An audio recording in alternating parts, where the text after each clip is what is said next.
One of the biggest mistakes I see property investors here in Australia fall for is falling for familiarity and home bias. And I'll give you a really good example of this because I'm currently down here in Tasmania visiting one of our businesses. And what I mean by familiarity and home bias is what most property investors do is they own their principal residence in a location. Let's just say for me, it's Melbourne.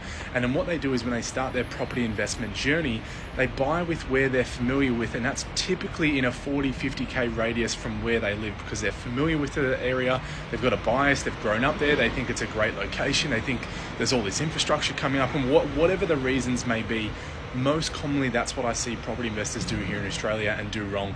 And I've seen some property investors literally buy up to say 10 plus properties in the one state, all in a very similar vicinity. And the problem with that is you have absolutely no diversification whatsoever, which is 101 if you're trying to build a long-term investment portfolio, is you need to be diversifying even more so when you're going to be scaling a property portfolio, because you're actually tying up a lot of wealth in one single asset. It's not like you've got $500,000 spread across thousands of companies around the world like you would on the share market, but you might tie up $500,000 or $1 million in one single asset. And then if you're going to go buy the same types of assets over and over again and you're not going to diversify, in my opinion, that is one of the biggest risks you have as a property investor or just as an investor in general here in Australia. And I think this is actually more so present down here in Tasmania because it's not as easy as just getting in your car and going out for a drive into the other states. You actually have to physically fly back into the mainland of Australia if you want to be buying properties in other states. And that is exactly what I do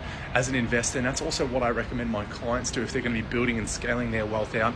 It's okay to have your family home wherever it may be, but where your family home is, 9 times out of 10 is not where you should be building and buying more property. So the way I do this and the way I have my clients do it as well, first and foremost, we want to make sure it makes sense to actually buy more investment properties or buy investment properties to build wealth to meet our goals into the future. And then if it makes sense, what I personally do and tell my clients to do is just use a buyer's agent who can help facilitate those acquisitions in those other states. Because when you're buying it as an investment property and it's not a home that you live in, you have to take all of the emotion out of the decision making because it is purely an investment decision, and therefore you can actually buy properties in other states. You don't necessarily even have to go see those properties if you don't want to.